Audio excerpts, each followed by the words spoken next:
within 90 days to the consolidated fund. See if the member for Naivasha would be in the house, or the member for Kajiado North, who I saw addressing a press conference out here on the IPO of Kenya Pipeline, but none of them were there. And you can see even now they are not here, Honorable Speaker. Honorable Speaker, the new clause 76 also speaks to the dilution of shares in state corporations. What's your point of order? And it must be a point of order, not just a nuisance, Honorable Thank Speaker. you, Honorable Speaker. Is it of our colleagues criticizing that they didn't bring the amendment? An amendment can be brought by will. Maybe they didn't want to bring. It's also part of protest. They are protesting out there, and they are protesting by leaving that amendment so that you do it the way you know. What is the point of order there now, Honorable Speaker? That is a point of argument. You are out of order. Honorable Speaker, you know, Honorable Speaker, Honorable MUHIA, because she was also not in the House, I was only mentioning those members who shout out there in funerals, in street rallies, but they are not there when you are doing legislation. Even yourself as a member for Kipipiri, you are not here. And you even have no idea what this privatization bill is speaking about. You have no idea what shares dilution is. You are blank. You have no idea on anything. Honorable Leader, let's proceed. Proceed, Majority Leader. Honorable Speaker, I was saying my last point was on shares dilution. Because part of the privatization, Honorable Speaker, speaks to dilution of shares in state corporations.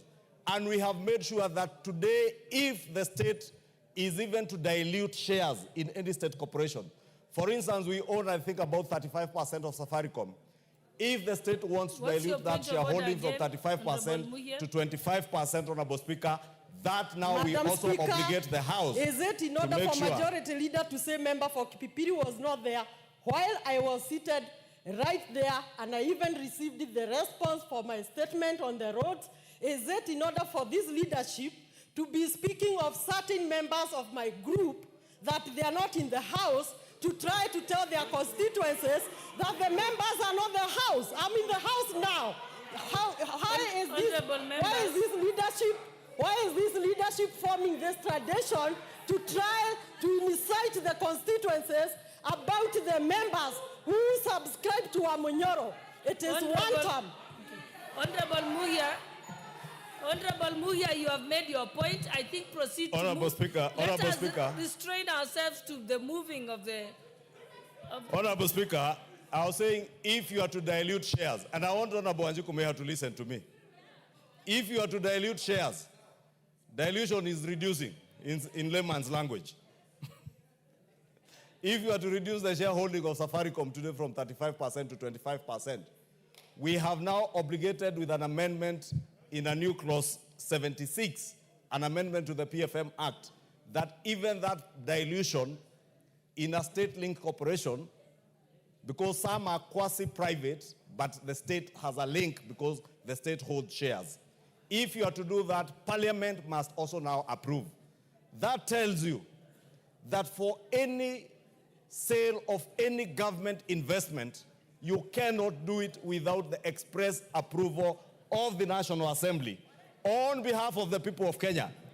That is part of the public participation, Honorable Speaker, that we are obligated, because when you involve the National Assembly, we are again obligated by the Constitution to make sure that in any of the processes that we do, we involve the public, and therefore public participation will be integral in the dilution, in the sale of any state investments, Honorable Speaker.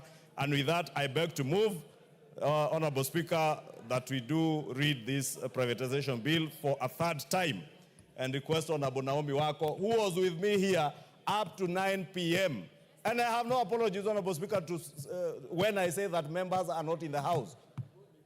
Honorable MUHIA was not here. Honorable Kibagendi was not here. The member for Kajiado was not here. Robert Mbui was not here. They are not all here. Even that RADARLESS, CLUELESS, VISIONLESS group, none of them were here. Thank you, Honorable Speaker.